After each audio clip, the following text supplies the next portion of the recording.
We've seen a lot of good come from the movement control order in Malaysia. In spite of all the restrictions, we've seen God bring humanity closer, families spending more time together, and kind hearts giving to the less fortunate. We have many things to thank God for, especially for all the frontliners, from doctors to nurses to admin staff and the cleaners. As the number of infections and deaths gradually drop, restrictions begin to loosen, we place our hope and trust in His mercy. As we present this song, Betapa Hatiku, from the Catholics at Home Virtual Choir.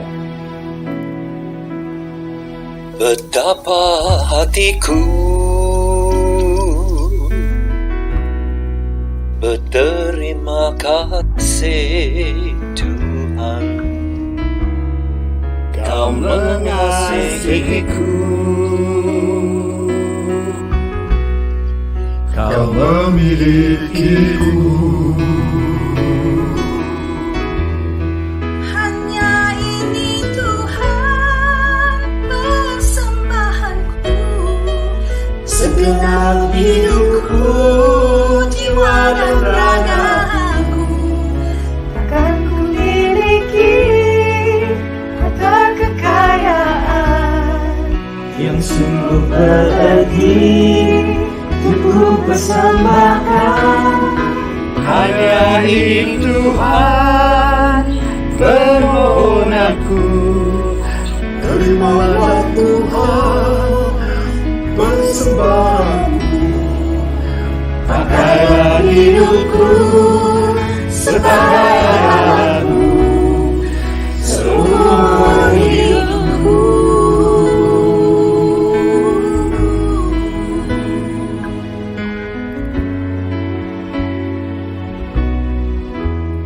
Betapa hatiku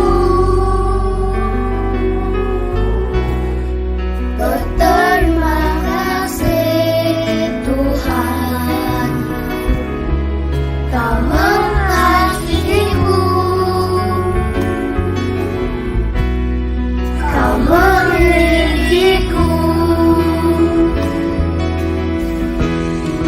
Hanya ini Tuhan persembahanku, Segenap hidupku, jiwa dan ragaku.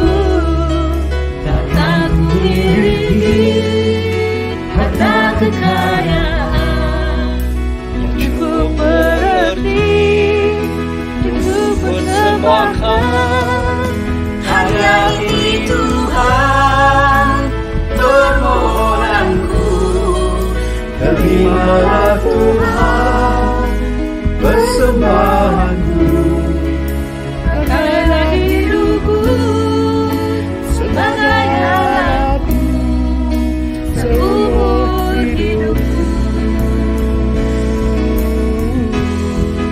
Hanya ini Tuhan persembahanku, segenap hidupku, jiwa dan ragaku.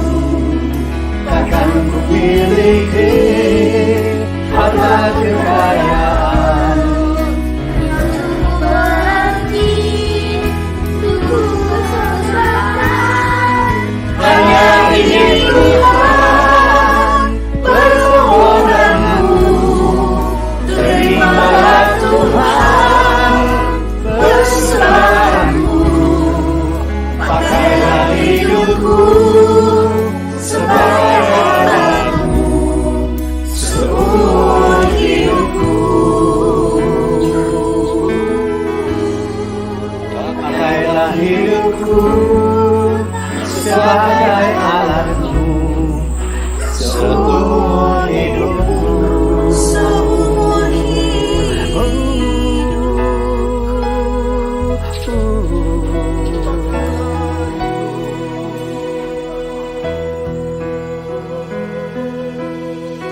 And welcome to another Saturday live show on Catholics at Home.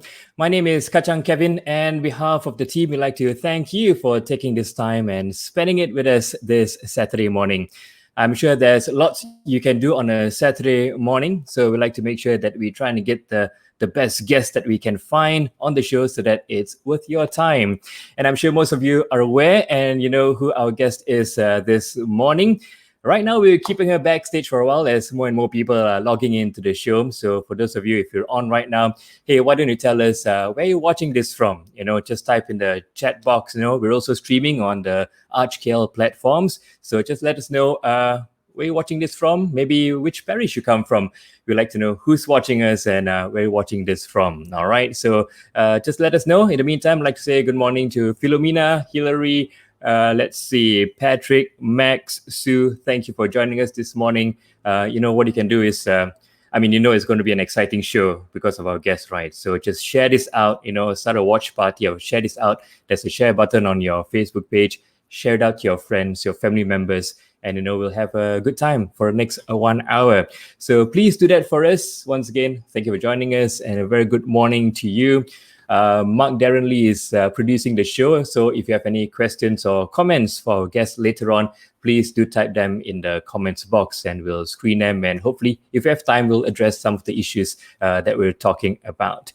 In the meantime, let me introduce or bring on the very thoughtful and reflective Father Clarence Devadass. Good morning, Kevin. Father. Good morning, Kevin. How are you doing? Very good, Kevin. I'm well, thank you. As I said, life is getting back a bit normal, so getting a bit more busy now. Getting back. We have missed you too because you're busy also. Yeah, exactly. Sometimes the timing doesn't match, and so unfortunately, but thank goodness that you and Mark have been carrying on the show, and it's been quite interesting in the past couple of weeks when I'm not around. But I'm sure, Father, you're looking forward to our conversation this morning as we have a parliamentarian with a big heart and what is definitely a huge mission in stemming out racism and sexism in our society. Well, her quest for truth and justice was not only molded by her father, the late P. Patto, but also by her faith and conviction. This morning, Catholics at Home has all access to YB Kasthuri Patto. Good morning, YB. Hi, good morning, Kevin. Good morning, Father. Hi, good morning. Thank you so much for spending the time, taking the time to be with us this morning. Really honored to have you on the show. No, the honor is mine, really. It's not often, but then, yeah, thank you. Thank you for thinking of me and remembering. Thank you. Now, YB, I don't think an hour is enough to talk about your life and journey as a parliamentarian and all the issues that you're passionate about. But before we get into the serious conversation, correct me if I'm wrong, you're also passionate about the Liverpool Football Club. Is that right? Oh, yes. Yes, I am. Okay, this is something I don't want to hear anymore, really. That's the truth hurts sometimes, Father. Yeah. We'll be polite. We'll be polite, and we will. We're very happy for you. Congratulations to Liverpool. We're not really happy with the outcome, Father and I, but then we're happy for you. And as we agreed, 30 years gives you just 30 seconds to talk about Liverpool. Oh, come on, really? You fumbled on that. What do you like about Liverpool, YB? Oh, just I started watching and following Liverpool and their matches when I was a teenager, and then just followed through. I always found the way the players back in those days, Robbie Fowler and that gang, the way they played and apart from. Yeah, then again, a lot of my friends also were Manchester United supporters, so that just drove me further in, to be more of a Liverpool fan. But apart from that, it's just the way they've played, their history. Yeah, it's quite impressive. Mm. So looks like yes, you'll never walk alone. Our administrator has hijacked this whole conversation and started putting his own comments now. Yeah, fine. Unfortunately, Father, he has the control for the for all this, so we can't do anything about it. Fortunately, yeah. Yeah, Your we saw family it. too are Liverpool fans? Sorry? Your family too are Liverpool fans? Oh, we have a mix, but majority are Liverpool fans. But mix, yeah. Sorry, father. As I I hope. as I told Mark, no, after winning the Premier League for 13 times, I think you kind of got tired a bit. So let's share the joy with others too. Oh, I'm sure. How gracious of y'all. Sharing is caring, huh? Ah, that's what Barney says. All right. Once again, welcome to everybody who's joined us. We'd like to say hi to Stephen, Angeline. Yes, good morning, everybody. So just let us know if you have any questions for YB later on. We'll try and get them addressed, bring them on the show. So just type in the comments box, all right? But in the meantime, for Clarence, maybe we can begin talking with YB about her background and her growing up years. What was it like? Of course, we know your father was a senior politician as well. So let's talk a bit about your background, how you grew up in that environment of your father being a politician as well. Did that encourage you? Oh yeah, I think I was privileged to grow up in a home where my father was a politician, but having a mother who is also very politically sharp and politically involved as well helped. No doubt, mom ran the house, taking care of me, my sister, and her parents. But I think at a young age, my sister and I had already been exposed to charamas and rallies, and it was a different time in the 80s and the 90s. It was a different era. It was a different political scenario with different forms of enforcement also. All those years standing in front of a shopping mall and trying to sell the Rocket newspaper to people, and everyone's just so scared to buy the Rocket paper in case somebody takes a picture of them having the paper in their hand. It was that sort of an era to go for rallies, to listen to my father speak, to look at the faces of the people who came for those charamas and rallies, so full of hope and just taking in every bit of information that the leaders were giving them on abuse of power, mismanagement, injustice, etc. So it sort of opened my eyes a lot. So that's why I say I'm privileged. I don't know if many of my other friends would have seen it. Some may have experienced it, but it certainly stirred something in my heart ever since I was young. I remember following my father on a campaign trail in 1990 to Sungai Siput, and I just couldn't believe the way some of the families were living. I mean, we lived modestly, just comfortable, never big bungalow houses and all that, nothing like that. But I saw families that was far worse than the way we lived. And I couldn't understand this sort of a social injustice. Like, how is it that some people have everything and more than what they actually need, and some just live on very little and just the bare minimum? And that made me question, this inequality. And yeah, so perhaps that would have been the first eye opener. I saw a lot of political violence in that time. I saw a lot of thuggish behavior in politics. And being female, I never actually looked at myself as a girl, as a female pushing for any of my ideas or reforms or agendas, but more of just as a person. But as I grew older, I started to see the inequality even between gender. I started to see the social expectations. I started to see the social impositions, and then it stirred an awakening. So growing up, I told myself I don't want to be part of just sitting and watching things happen. I want to be part of the movement. I want to be part of the race. I want to be in the where the action is. And yeah, so that's why I said, no lah, I'm not an armchair sort of critic, sitting behind watching and making comments, but just to be right in the middle of it, in the eye of the storm. Yeah. I mean, I'm sure in you. terms of growing up, I mean, where was this? I mean, where did you grow up? Ipoh. I grew up in Ipoh. I spent the first few years of my babyhood, in the Gopeng, in Kopisan. So Lawan Kuda, Kopisan are very familiar places even till today. And then we moved to Ipoh town and we lived there, and that's where I got my kindergarten, primary, secondary school education, from Marian Convent to Main Convent to St. Michael's. Yeah, and it was then in 1995 that because Dad won the Parliament constituency seat in Penang, that we were in the midst of moving to Penang, because it's always encouraged, even though a lot of them say that MPs need not stay in their constituencies because they are national lawmakers, they can live anywhere, but you remember that your constituents elected you. We have a different voting system in Malaysia, so your constituents get to vote you. Your nation, it's not that the people of the nation voted you, but only for your constituency. So it's your duty to be there, or at least be near to look into their needs, etc. So we were in the midst of moving to Penang, and then he passed on. So we kind of got all the barang back, and then yeah. So the family house is still in Ipoh. Yeah. I just wanted to add on just now that talking about that moment when you realized that you wanted to serve the rakyat of that incident in Sungai Siput. But I'm sure your father supported you throughout your journey in this. I suppose what was his advice to you at the very start?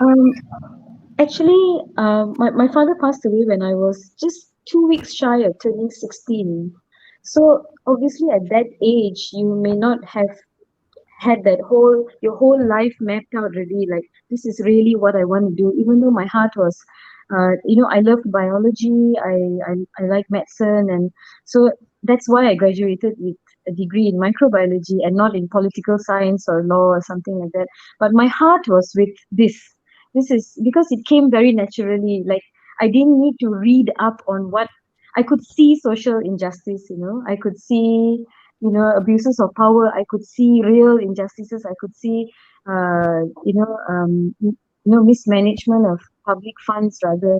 So yeah, I didn't need to read to understand that in my heart. I just knew it and I felt it. But having lost your father when you're 16, and then having to be raised by a single parent like my mom, meant that she took over the role of my father in giving me the sort of support that I needed, even to enter into politics. So yeah, but I think my father's advice to me came in the form of his action. I observed and I saw with my own eyes how he was with his party comrades, how he was with the people, I read and saw pictures of him going to Geneva speaking about the abuse of human rights that was happening in Malaysia, the curtailing of freedom of speech, the right to dissent, etc. And then I also saw him like standing on a table in a coffee shop, like any Chinese coffee shop, and just standing and speaking to a crowd of uncles and aunties who were just, they would laugh away when he poked fun and, just, yeah, teased other politicians in the country. So it made me, he really didn't, in my eyes, my father wasn't a leader of any particular group or type of people or, a kelompok of people, but, he was just appealing to everyone. And it's so wonderful. Like when I go to Kota Baru in Kelantan, I have people asking me, "Are you Patto's daughter?" Oh, he came and spoke here in the 70s, and he really knew the Malay culture, the Malay, the budi bahasa, the kesopanan sort of, and also that little bit of like how they touch their head when they say something, and they say, he did that. And for us, we were like, wow, this Indian man doing all these things, that's very Malay. And then I go to Sabah and Sandakan and someone says, oh, your father came and stayed in my office because they didn't have money to pay for even a hotel or even a budget hotel at that time. So I said, Pattu, if you want, you can use my office to stay, and just a mattress on the floor, and that's it, And yeah, so these are the sort of stories I hear from others who show, a side of my father, but also a side that I never saw. So yeah, mom gave a lot of support. My family gave a lot of support as well. Yeah. And you say that you have a sister. Is she also inclined into issues of justice, just like you are? I mean, she is. She is, but she has a family. Okay. I'm a proud auntie to two nieces, the apples of my eye, my jewels. But my sister assists me in any way that she can. When I need something to be done, I normally just ask her, can you please look this up for me and all that. So yeah, she's in touch, so she is very politically sharp. In fact, sometimes I would feel sharper than me. But juggling between being a full-time mother, taking care of the kids, which is far more strenuous than a job of an MP, I think. Because it's a 24-hour job as well. So, but she does help, and she is politically inclined as well as together. I think one thing that I guess I always look at is, people seem to think that politics and faith is like oil and water. They don't mix. There are people who think that way. But for you, I mean, being a Catholic, and I know your parish, Holy Name of Mary in Pematang Tinggi, we give them a shout out this morning.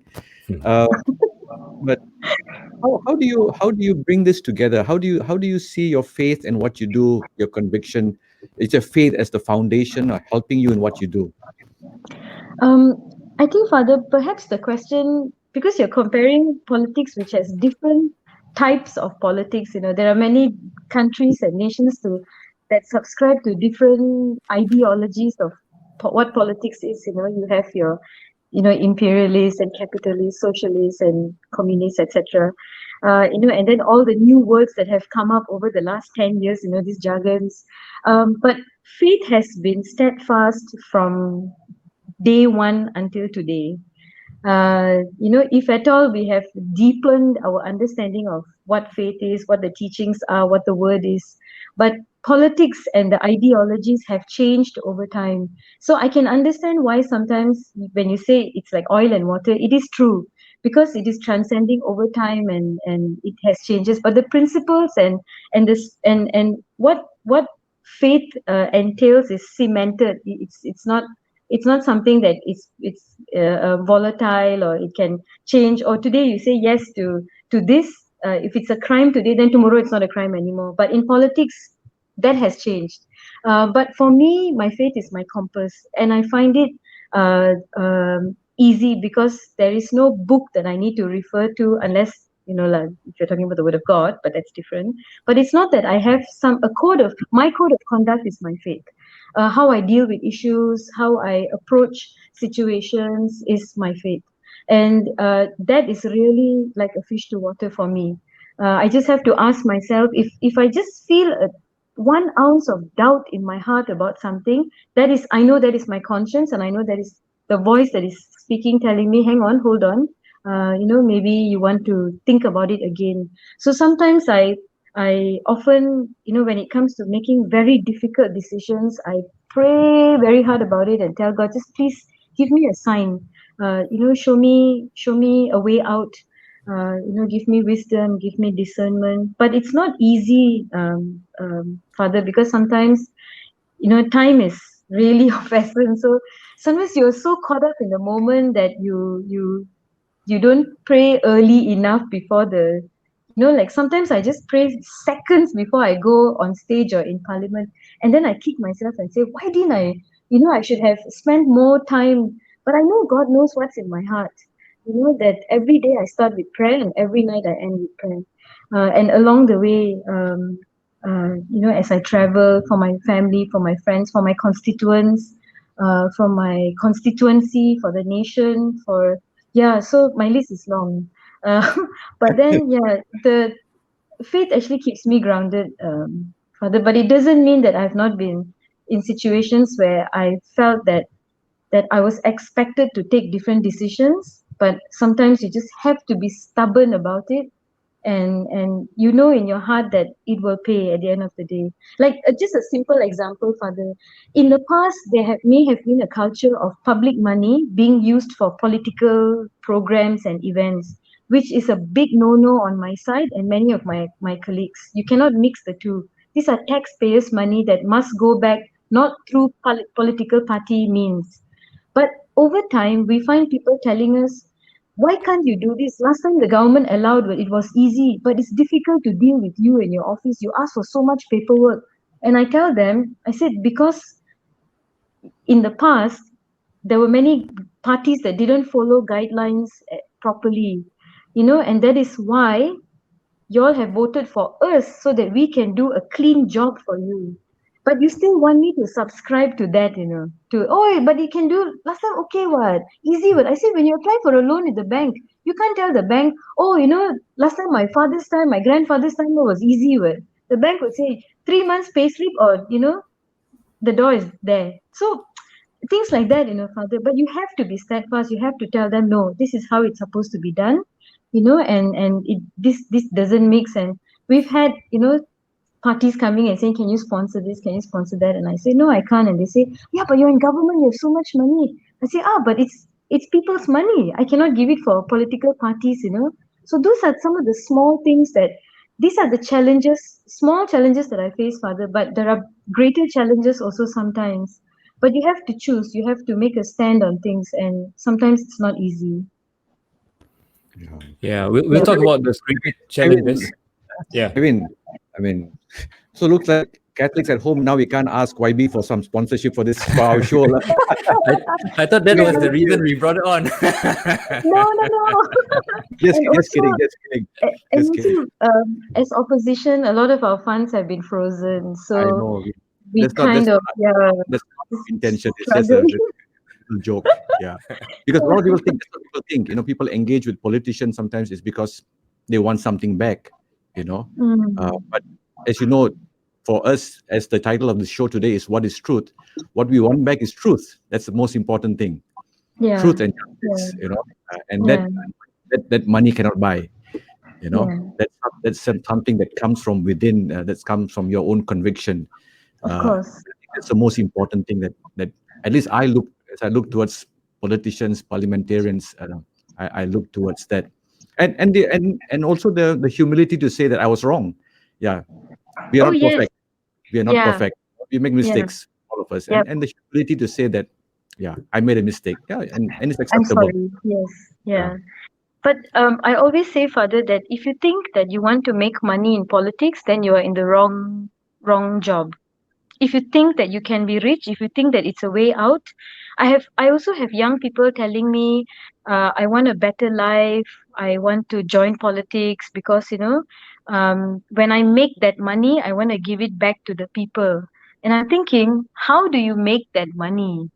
That's a bit, it's a slippery slope, Father, there. And I tell them, I said that, it's like it's a 24-hour job. It's just serving. At the end of the day, when you go to the market and restaurants and people say, "Oi, boss," and we always tell them that you're the boss and we are the coolie. And people need to understand that, that we are there to serve the rakyat and serve the nation. And so if you think if you think politics is dirty in Malaysia, then you are the ones that we need, because you know that there is a problem and it needs to be fixed. If you think, oh my gosh, politics is dirty, I don't want to be part of it, then, it's sad lah. But if you think politics is dirty, then you are the people that we need, so we can clean it up. So we can bring the right people into politics, the right men and the right women into politics.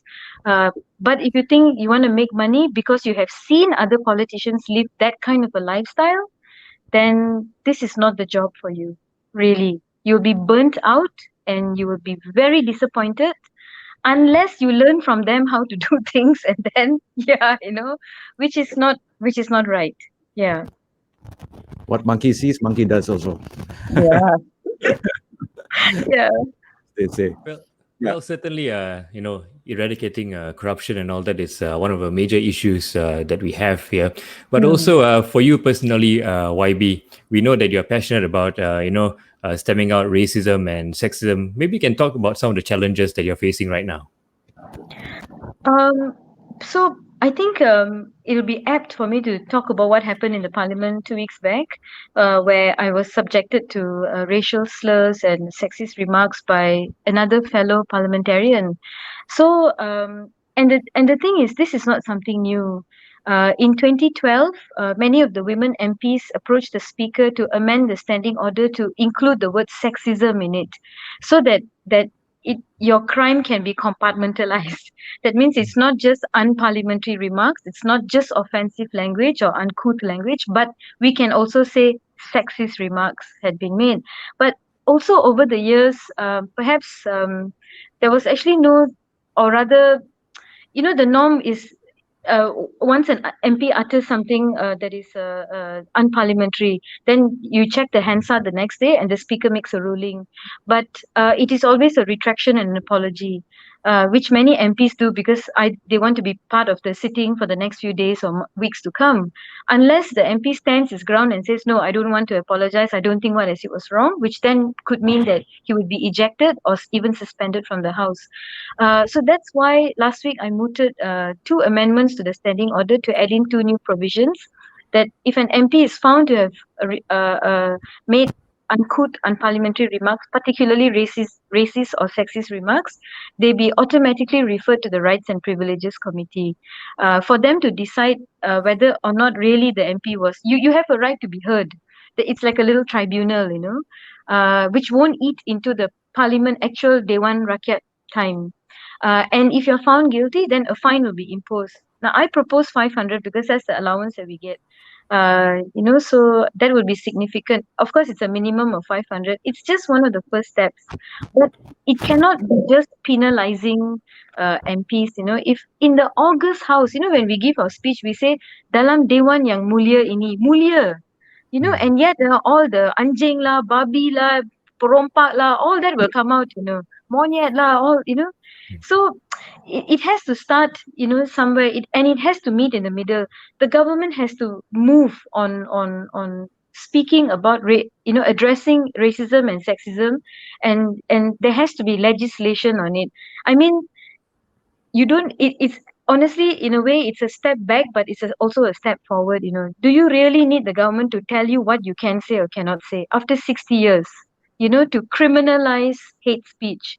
By right, we should be at a point or juncture in the country where we know, oh my gosh, like it should be a minority, like just a small percentage of people who still speak like this and hurt other people. But if we need a law to do that, I don't know whether it's a step forward or back. But if you need a law, then you need a law. You have to move, and you have to move somewhere about it. But I think the other issue is also sexism. We come from very conservative, very patriarchal society, and being Asian at that also, it is just breaking glass ceilings one after another. Can you imagine? The first female mayor appointed in the world was from Iceland in 1957, the year we got our independence, and the first female mayor, or rather the Yang di-Pertua head of a council, was in Penang, Datuk Maimuna, and she took office in 2008 or somewhere around there, or maybe slightly before that. But you can see the decades, how far back we are when it comes to pushing for reforms on gender equality, gender inclusiveness, even gender awareness, and that is why we've actually had two sessions in Parliament on gender sensitization for all MPs. But sometimes, the target ones are the ones who don't come for this kind of talks, so they miss out on what to speak, how to speak, and all that. But yeah, we need to start talking about it, and more, and not just mooted by politicians, because everyone thinks that politicians have an agenda. This will become your baby, and then you become a champion of it, and you'll make some international name somewhere, and then but it needs to be talked about by everyone, like here today on this platform. You have to address all the tough issues and talk about it, because sometimes it's the siege mentality. It's the majority feeling that they are like the minority, and it's always these sensitive subjects that they will tell you don't talk about it, because then it will bring up. But that's all the more reason why we should start talking about it. 100 years ago, women were not allowed to vote. They couldn't even brain the idea of females queuing up to cast their ballots, to choose for leaders to represent them in the house. It was always assumed that the head of the house, which was also always assumed to be male, to be the voice of the wife, the daughter, the mother, the aunts, the grandmothers, to go as wakil. And it was like in UK, 100% all male MPs. How do you speak about adoption, women's issues, children's issues, family issues, etc., which is the core of how society is going to grow? It's a big, heavy issue, but many of them think it's not mainstream, it's just a soft issues. But how your society grows, how your community grows, how your nation grows depends on how your family grows. And it's very important to be addressed by both men and women. So times have changed. 100 years ago, it was okay to punch your wife if she talked back to you. It was okay because she was treated as property. 100 years down the road, if you hit your wife, you will be in prison for that. It's a crime, you know. And now to deprive a female her right to vote is in many countries is already a crime, a violation. So it you have to be you have while you have to be also volatile with issues, you have to also be fluid, sorry, with issues that are changing and moving and how you look at them, but you need to be steadfast with what you believe in, and that is again your faith lah. I don't know, like, I went around the world and came back, sorry. But no, I think as you were speaking, as you were saying about how women are very involved in life. I mean, the thought that's running through my mind, during the MCO, at the first phase, when only one person was allowed to go out to do house shopping, and I think the word used was ketua rumah. The ketua rumah was allowed to go out. Yes. And then what came up immediately was pictures of vegetables for men to choose. So. And suddenly, everybody thought the ketua rumah was the man, but we don't realize that you have ketuas for different departments in the family, actually. Of course. So it's not necessarily just the men. Yeah, exactly. Shared And responsibility. that ended up on BBC, that Oh, that really? story ended up, yes, the someone shared the shopping list on social media, either on Instagram or Twitter, and I think it was also a small drawing of what the vegetable looks like. It was in pencil, just scribbled, and someone shared, and like, oh my gosh, like, I don't even know what this looks like, sort of, and that made it on BBC News. Oh my goodness. Yeah, No, it did. as I was listening to you, I know, YB, one thing, you are very hands-on. You're very down to the ground. I mean, we see this, your pictures in your social media. If I were to ask you, as you go around meeting people, I'm sure you have had many experiences meeting people that have moved you. If there's one experience that I would ask you that kind of, shaped you in this recent years, you are a two-term parliamentarian. If I were to put you in the corner, I'm sure you have many experiences. But if I were to put you in the corner and say, if there's one experience that really moved you and in such a way that, it has made you rethink your role, would there be one? There are a few lah, Father, because they are all different in different ways and have impacted me in different ways as well. But I guess you see, you are really tested in a time of tragedy. In time of, I have a few, Father, actually.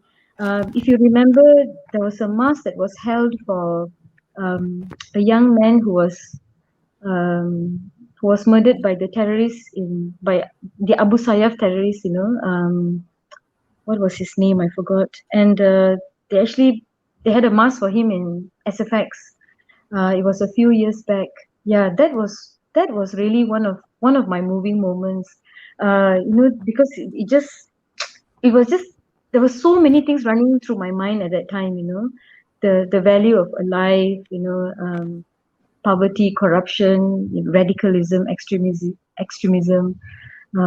Your faith, and you question many things about your faith at that time. And then on the other side, you have when Penang was hit with one of the worst floods we had ever experienced in 2017. Water levels up to your chest. You see, parents holding their babies in tubs and walking through water. It was just, and at that time I lived in an apartment, and I go home and I think that, what if I was living in that taman? What if I was living in that kampung? And I came back to my dry apartment on the 17th floor, and I was like, how I couldn't sleep at night. I kept thinking about those families, and I kept thinking about my family. What if they were the ones? And so those were very, very tough times, Father. Just, looking at their faces, you don't have any answers, because it was just very high tide that day. It was a super moon. It was high tide. It was very heavy, abnormal, heavy rains, and it was just out of your hands. You just have to, when you look at their homes and how it was destroyed, how do you start after that? You know, yeah. One part of my furniture is scratched or cracked or broken, and I'm just, fussing about it for days on end, like, oh, what am I going to do? And then here you have your entire house, everything is gone. How do you start? You have children, you have your elderly parents living with you, your job, yeah. So these are some of the very, very painful times that I had experienced, being an MP. Apart from that, one of the campaigns that I've been pushing for is, of course, on the abolition of the death penalty. And that one, the turning point for me was, and I always share this story, it was a candlelight vigil for the Batu Malay brothers a man was murdered in Seremban.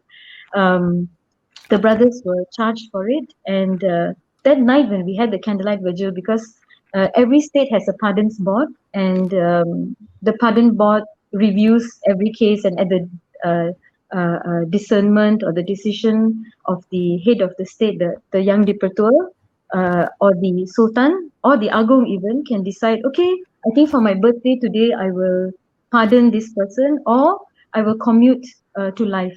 That means his name will be off the Banduan Akhir. So we were hoping for some good news, and normally in Malaysia, executions are on Fridays. It was a Tuesday night, I think, that we were standing outside Kajang prison, and I stood there with other activists and the families of the Batu Malay brothers. And when I looked at them, the mother was just wearing like a blouse and a sarong with a good morning towel on her shoulder. And the family members, extended family members were there. It started to drizzle. And it just hit me so hard at that time, because I looked at them and I thought, here are the families of the mother's a rubber tapper from Negeri Sembilan. And the cars that were lined on the road were your Kalisa, your Maivi, your Kanchil, maybe your Wajah, and they were pleading to the government to spare the lives of their sons, not to free them maybe, but not to execute them. And it hit me so hard that you would not see four-wheel drives, Porsches, Mercedes-Benz, BMWs by the roadside. You will not see people in suits standing by the roadside at night in the rain, pleading to the government to not execute my children. Yes, if my children have committed a crime, punish them, but don't execute them, please.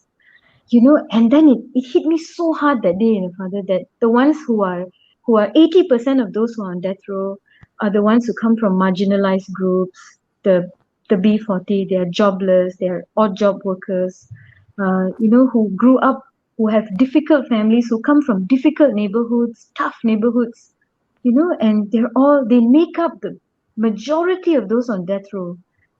Again, if you commit a crime, you have to be punished for it. It's just that the double standard of the punishments that exist, and that was one of the things that pushed me.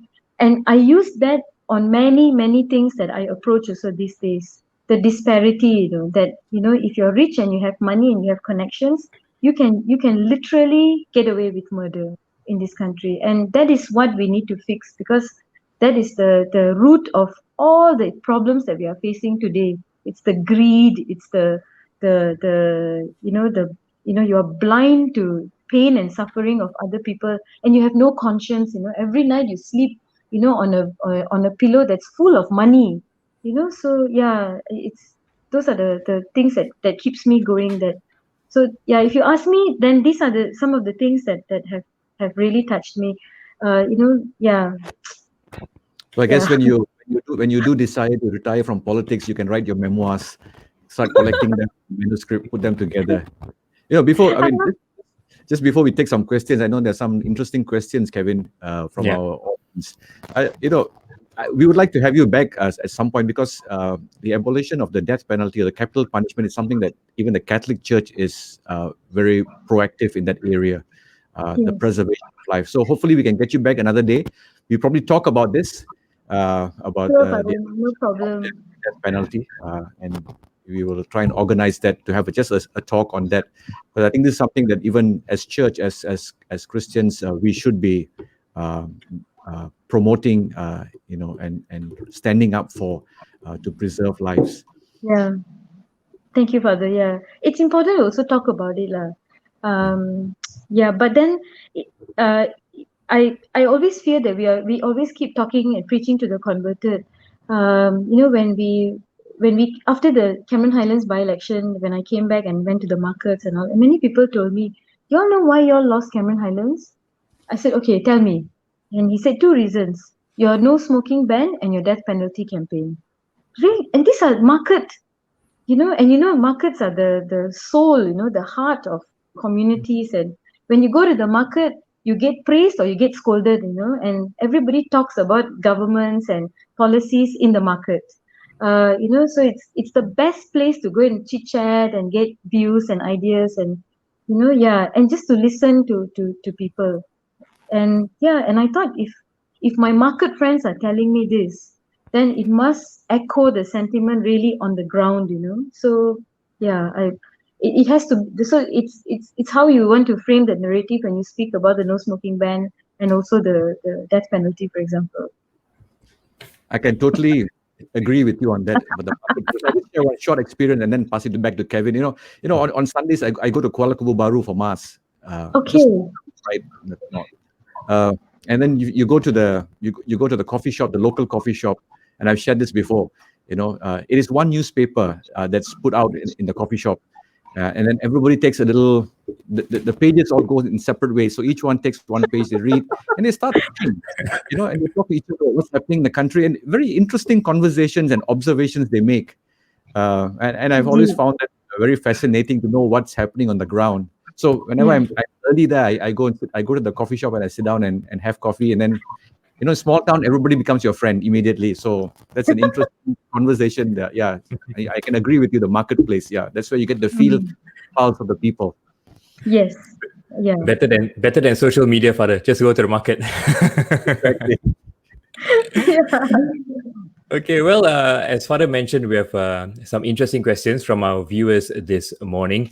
And we'll begin with a question from Sue De Cruz. Sue, good morning, Sue. There are some great young talents in politics these days. Digital Parliament is a great example. What plans to make them more visible to the voting public?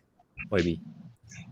So the system in Malaysia is we still haven't grasped voting for independent candidates.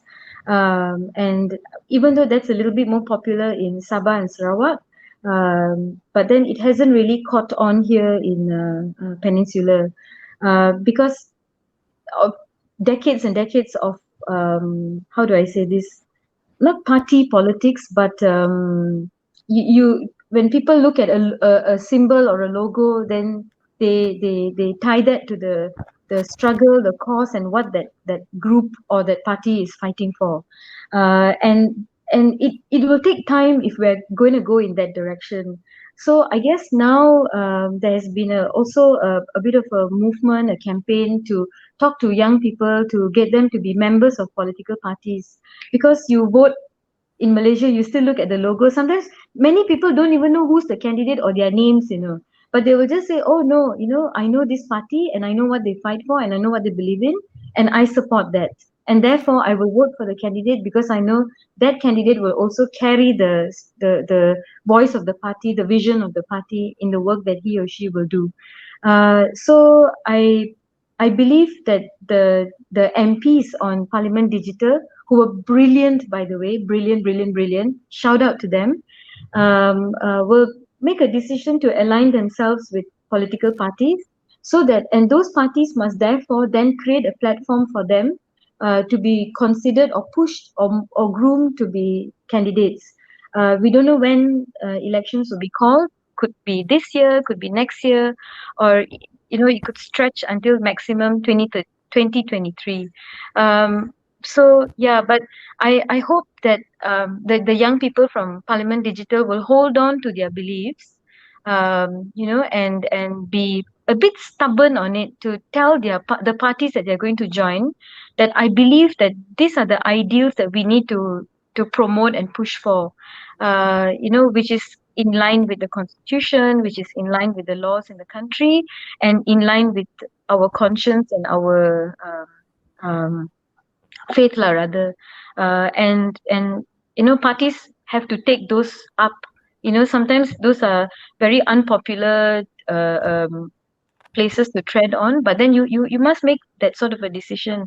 So yeah, I think now it's more of a case of the Parliament Digital MPs choosing, it's like when your grades are so good and you get offers from all universities, and then you decide, oh, now you all want me, so I will choose, where I want to go. So I think now the ball is in the court of these young MPs, future MPs, to pick the parties that match their ideals, who they know that their voices will be heard, and therefore, when they become elected reps one day, then those voices will then be translated into laws and acts and policies which will be carried out in the country. Yeah. Right, wonderful. We also have a question from Elaine. Elaine Moraes. Good morning, Elaine. What is the single most important thing we can do to build common ground in our multicultural society?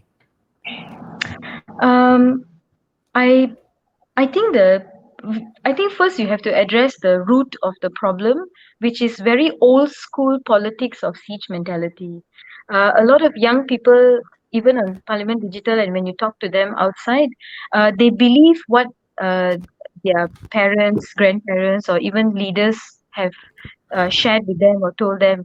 If you have a leader who believes in the apartheid politics, in the apartheid system, where you must have this sort of segregation, where you must have a great differentiation between Malaysians, according to skin color, according to race, according to religion, then you grow up with that ideology in your mind and you think that that's the best, and that is what has worked. And in honesty, it has worked for 6 decades.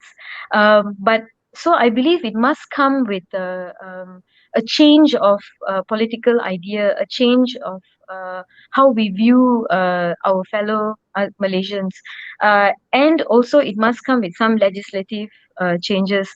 I was speaking to Gerald Joseph from Suhakam, and he mentioned that because they are on they always engage with the government on issues on human rights, according to what is in the Universal Declaration of Human Rights. And one of it was what was mooted by the National Unity of Consult and the Consultative Council, I think, the NUCC, which was to come up with like a harmony bill, and to criminalize hate speech, etc. Extensions of that. Uh, I've not heard of it yet, but I think that would be the way to go, to talk about it. What is in the Rukun Negara is very important. It's very applicable, and it's a reminder of the values that we need to hold on to as citizens of this country. But in the middle of all that, there are groups that always try to push for their own personal agendas. And that is the wedge that is always used to drive in to separate Malaysians.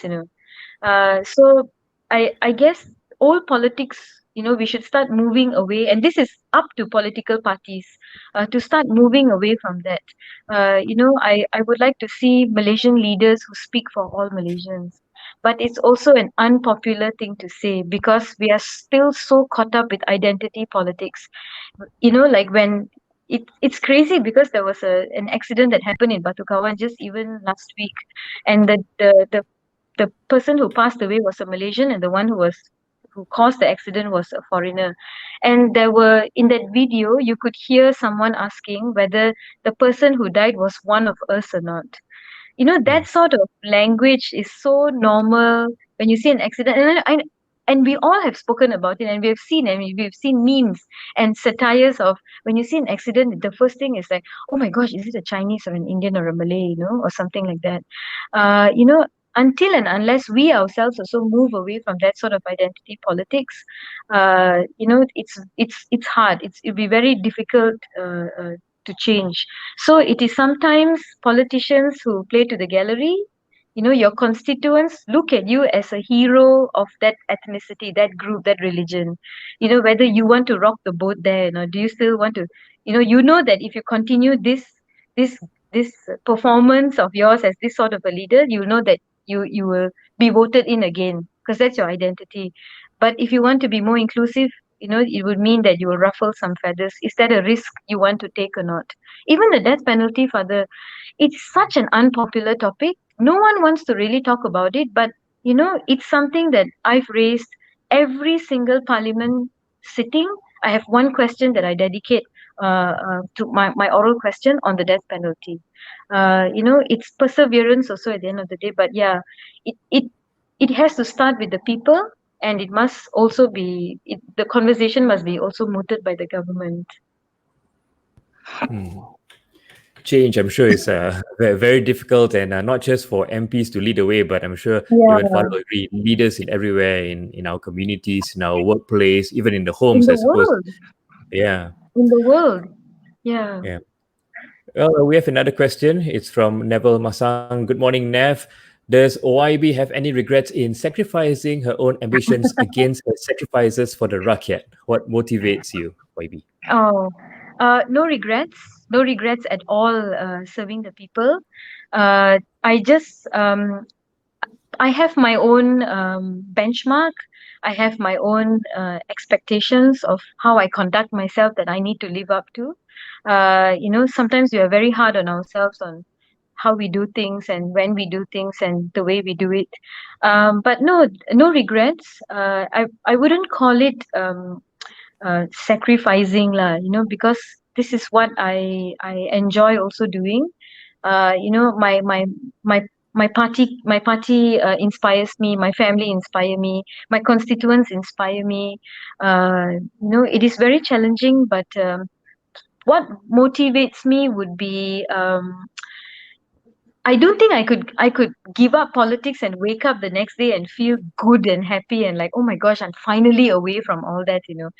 I will be constantly worrying about things, like how is this panning out? What is happening with this? How like specific issues, like if you want to think about the schools in your constituencies, how are the schools managing post COVID, and how are the children? Do they have food to eat or not? And what about, women who are victims of domestic violence? And what about men and women who are victims of domestic violence? What about terrorism? What about so many things? So I think those are the things that keep me motivated. Is because I know that change is possible. It will not come easily. It will not come fast, and it needs a lot of work. And that is where you throw yourself in. It is the work, like how teachers go to school every day. I'm sure you have good days and bad days, and your what you need to do is to groom your students or your children. Teachers call their students children, at the end of the day. So what you want to teach and give your children in your classrooms, what are they going to take home, what kind of adults are they going to be? It's an ongoing process. So it's not like MLM get rich quick scheme, that you join politics for 5 years because you think all these things can be done in 5 years. So yeah, short-term goals, long-term goals, these are the things that keep you going. At the end of the day, it is just to ensure, to make sure that there are lesser people um, who will fall below the poverty line, lesser people who are disadvantaged, lesser people who will suffer under the system. You cannot totally eradicate, unless maybe, I don't know, has Finland totally eradicated poverty? I'm not sure. But if they have, I'm not surprised. But yeah, it's challenging. You challenge yourself every day. You get up every day and ask yourself, what am I going to do today that can change the system? And this is something I tell myself, Father. All my life, I've always been battling with my weight. You can ask all my friends, and I've always said that, oh, I don't want to eat this today because I'm watching my weight. And they're like, you've been watching it for years, you know? And then I tell myself, I keep expecting different results doing the same thing, you know? Yeah, it's like, you every day is like a cheat day. You tell yourself, oh, but 2 days ago wasn't my cheat day. Yeah, but the next 3 days are your cheat days. You're not gonna go anywhere with that. And then I start asking myself, every every time Parliament convenes, I have all my questions I ask, and somehow I kind of expect the same type of answers also. Only because the system also hasn't changed with administration, with how money is given, middlemen along the way. So if that hasn't changed, how am I going to bring change to my constituency? Then you start to find other ways of how you can assist them to actually improve the system. In fact, 2 days ago, I sat down with the Minister for Human Resource and his deputy, and I told him, I said, okay, lah, YB, let's talk about employment. You know, you are thinking about construction companies, manufacturing, perladangan. Okay, we understand big businesses, big industries.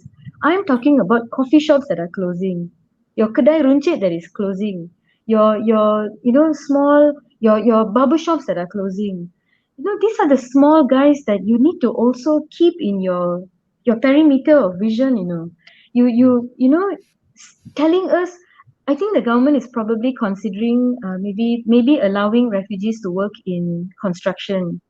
But I believe, with all respect to my good friends who are in this business, I think they have maybe the financial standing to bring in workers from other countries to work in the construction line.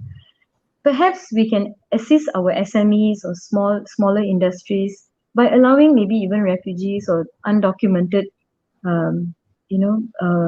migrants, and we help to legalize them, in that way, as far as documentation is concerned, and then allow them to work, which means they don't have to depend on the government for handouts and aid. They can sustain themselves and their families. Why they are here, how they are here. They are here already lah. You have to manage them. You want to say send them back and all. And I think this is also where political education comes in. People don't know Vienna Convention. They don't know that when refugees who are political refugees or economic refugees or even refugees because of a natural disaster or war, who come to your country, no one wants to leave their country, no matter how nice the other country is that they're going to. And for them to leave, their souls are tied to the earth, they're tied to their motherland, and they have to cut that and come to another country. It's difficult, they're not here on vacation, they're not here on a holiday. So our job is to manage them. Either they are here on transit and all that. So, in this sense, I find that engaging with ministers behind the parliament bubble, talking to them, giving them ideas. I actually wrote down on a piece of paper. I said, "Nah, it's difficult for you to write, isn't it? YB, come, I write for you." So I told them, I think this is what you should do. Look at what Suhakam has proposed. Look at ILO policies. Talk to those people who are working with the refugees and that community. Engage with them, and then find out they're not going to push for you to give citizenship to everyone. No, they just want them to be alive, and not to die because of starvation in your country. I mean, this is Malaysia, not the North Pole. So yeah, sometimes engaging and talking to them, having small meetings, it goes a long way lah. It helps to maybe open their eyes and their perspective. Oh, I never thought about it that way, sort of thing. Yeah. So that also is one of the factors that keeps me motivated. YB, on the flip side of motivation, just when you face setbacks or like shocking events, like just like a couple of weeks ago and all that, how do you deal with it, and does your faith help you in supporting all the setbacks that you face throughout the journey? Yes, but this one helps me more also. Oh, I really I love bakwa, so I went and bought different flavors of bakwa and just sat and ate, just like that. No bread, no rice, just like that. Yeah, chocolates and ice cream. Yeah, I splurged on ice cream. I paid a ridiculous amount. One small vice, and food is your vice. Is all right. It's okay. Yeah, except that it's not small, Father. Yeah. So in our comment section, we are receiving so many accolades. Just congratulating you for the courage, the work that you do. Thank you. And the support. Oh. I think one of the things that I think we're coming to an end very quickly. Oh. And we can go on and we can have you again, I'm sure. I look at it as, you would be the younger generation of politicians that have come up. I mean, I grew up with, I've heard when they're growing up, they are now all senior politicians, senior parliamentarians, and you would be the next generation. And I just read yesterday, one professor of, I think, social science, he says that we need more younger politicians, Yeah. parliamentarians to come up. What I would your agree. advice, what would your advice be? For people, in order, you said you didn't want to be an armchair critic, you wanted to be involved. Yes. Who are listening to us, our young people who are listening to us, what advice would you give them if they want to come in and to make a change? I think this famous saying that goes, "Be the change that you want to see in the world." Gandhi said that, I think, yeah? I think Gandhi Yeah. said that. Yeah. How would you advise if people want to get involved into politics to make a change in society, whether it's politics or whether it's NGO or to Right. be an agent of change? What would your advice be? First, you have to be involved in that NGO or the group or even in a political party. You have to put yourself out there. You have to join them for activities. Uh, Sometimes it's even like a company. Like, for example, if you see a worker who has been working very hard and you see a very dedicated worker, you as the boss will look and say, okay, maybe I'll call him and talk to him, and maybe I will challenge him a bit more and see whether he can cope with that or not, and see how he addresses issues, situations, problems, and that would then be a stepping stone, for you to handle, manage, to earn that sort of trust and confidence, and also to be vocal about your thoughts and your ideas. It's not very easy, but if you have that dream and you have a vision for yourself, for the country, then you have to step up. I think it was Sheryl Sandberg in her book Lean In. Sometimes a lot of us are pushed into the shadows because there are others who take up the spotlight. But I guess the younger generation, as I've seen in Parliament Digital and on other platforms, they are not afraid to speak up on what they believe in, to criticize, and to uh, yeah, to actually speak their mind. And I think that is very important, not to be just henchmen and just to follow the tide and then just not rock the boat, sort of thing. Sometimes to get things done, you have to rock the boat. Think outside the box, read a lot, empower yourself with knowledge, speak to people, and then make your own judgment and your decision. um, I still have the public, I still have activists, I still have politicians telling me to forget about some of the campaigns that I'm working on. Even marital rape also. I have also had some people who say, yeah, don't waste your time with marital rape, it's very difficult. But it was also very difficult when we criminalized domestic violence. It was difficult when we allowed men and women to vote. So, and it was not easy at that, and it was a different time and era. So for the young people out there, particularly also a shout out to women. I'm sure many of them would have seen what happened on Monday and thought, oh my gosh, I don't want to be subjected to this. I might be called other things and I don't know how to cope with it, and I have a different coping mechanism and all that. And that is why I was hoping that this amendment that I'm mooting will protect men and women, the younger generation who come, so that they will not be subjected to what I went through. I should be the last MP to have endured that. But again, it is not easy. It's politics. It is not, and it can move. And that sometimes you have very stormy days. Sometimes you have sunny days, and sometimes the weather is just perfect. So you need to be able to adjust, to persevere. I mean, if you look at somebody like Lim Kit Siang, 50 years in politics, and I have seen him, and from where I was sitting, because now we sit at the gallery. So I looked at him sitting on the opposition bench, and I told myself, I said, all his life he has been sitting on this side. And just for 22 months, he moved and sat this side.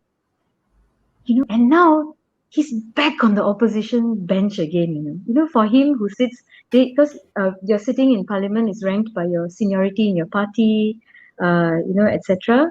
So he sits in the front row. For him to be sitting there and looking at his opponents like, 50 years I sat on this side, I'm back here again. What keeps him going? And he's faced far worse challenges than me. To have your banner put on the ground and have people urinating on them, I don't know how I would deal with it. probably like take time off and just buy like a bag of bakwa and chocolates and ice cream and like, okay, everybody, this is my bakwa time. But then I don't know, yeah. But when I see him, I'm like, yo, how does he do it? I guess having support from friends, and I had friends who called me, family members who called me, whom I shared with, and who gave me a lot of support and motivation, and not forgetting total strangers out there, really. I'm so humbled by the support, and stories that I'm getting from mothers who are sending me, oh, my daughter is also dark, and I fear now if she will grow up in this sort of toxic environment, But yeah, we have to make sure that we keep pushing this kind of racist and sexist into a corner, and with that reduce the number. You cannot absolutely eliminate them. I almost said annihilate, but then, but then yeah, there will always be. Look at America. It's supposed to be cradle of some of the biggest democracies, etc. They also had such a bloody past, a bad past with racism, and just when you thought that they have actually buried that, you find that the whole thing has stirred up again, which I don't know whether it's a diversion or not to how they've badly managed COVID-19. But those are just my thoughts in my head that accidentally now has come out of my mouth. But then you know what I mean. So yeah, it's countries are you still have racism in a socially democratic country like Norway, and India has one of the best democracies in the world. They have an Equality Act, and yet the gender inequality is just appalling in India. The hate crime, the violence against girls and women there is just, yeah, they've taken it to another level, yo. But then yeah, so this keeps you going, that you will, and the pendulum swings. Always, my mother always told me it's always like a pendulum, and now I see it's very disturbing because very right wing, very conservative, that type of leaders are back in power. There was a time that the pendulum swung the other side, and you saw a lot of very liberal, progressive, sort of center left, Green Party sort of leaders in power. But if you look at the Philippines, if you look at Sri Lanka, I mean, you find that sort of dictatorship coming back, even in Europe. So it's a little bit worrying for us, as we know what happens in superpower countries. They have a great spillover effect on other countries that are not just economically dependent on them. We have that relationship, but it makes us then be quiet on violations of human rights in our countries. For example, like in China, voices of dissent go missing. They just disappear. But how is Malaysia going to say anything when they're one of our biggest trading partners? These are realities. So young people, it's good to open up your mind, your horizon, read, watch good talk shows, and yeah, understand and read about what happens in other parts of the world. Keep abreast with what is happening in the country. Be open to views, and you make your judgment, because you cannot make judgments based without data, without information. You must make what did they say? Learned judgments, and as a politician, you need to make that sort of decisions, because what you say affects everyone. Who have put their trust, confidence, and given you the opportunity to be their representative, to voice out for them what they cannot do or don't know how to. Yeah, it's a big responsibility. But if you're game to take that on, then you'll persevere. Yeah. I think you just committed a big crime here. You forgot to say that watch good talk shows like Catholics at home. Amazing talk shows like Catholics at home. Anyway, just some last thoughts, comments I just want to add. When I was young, playground was the street. You play in the road. So when cars come, you move aside. You put a badminton net, and then some people shout, "Hey, you want your father's road?" And so you're standing here.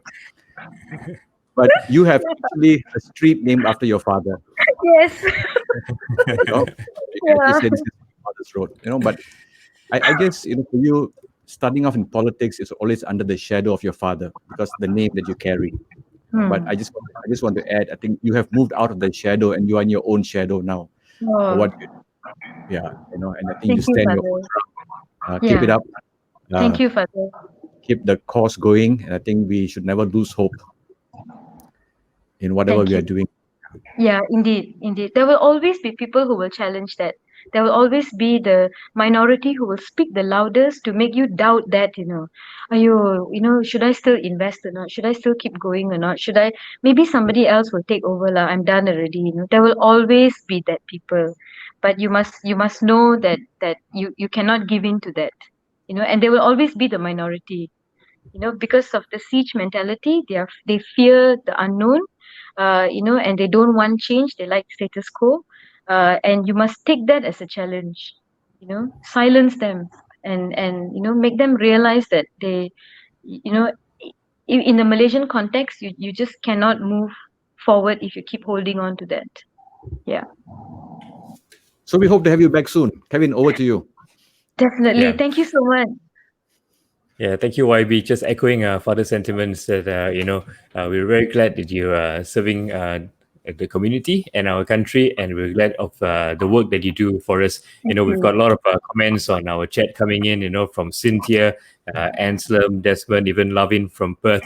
So, we could take this show on further longer, but, maybe we'll have you back for another time. There's lots more to talk Thank about. So, you. once again, I'm so humbled thank by you. the support, really, and even to be considered by Father who reached out to me and invited me. Really, I'm just like a small potato, small kacang. Maybe just to add, Thank you. you said, if there are people out there who want to support you, I mean, of course, there are many ways of support. I'm sure they can support you through social media too. That's how I connected with you. Yeah. Yes, So yes, you're on Facebook. Are you on yes, Instagram also? yes. I'm Yeah. just started to, Twitter, Instagram, Facebook, Yeah. So to our listeners out there, if you want to support her, at least you can Oh, thank go you. like her page and follow the good work that you're doing. Yeah, I think it's very Thank you important. so much. Thank you, Father.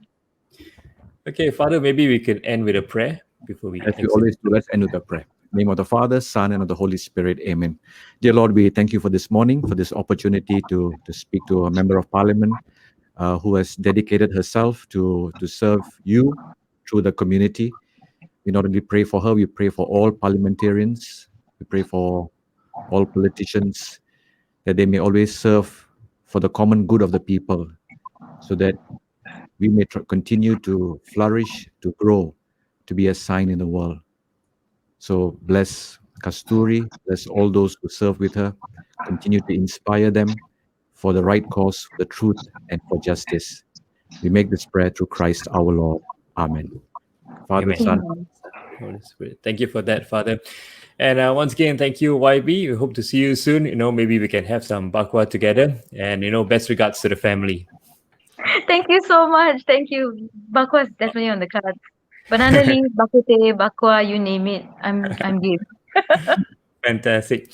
And for those of you watching, thank you for joining us this Saturday morning. If you like the show, give us a thumbs up, give us a love or something. And we hope to see you again in the next show next Saturday morning. So from all of us here at Catholics at Home and also YB Kasthuri Patto, we wish you a very good Saturday morning. Bye-bye. Thank you. Bye.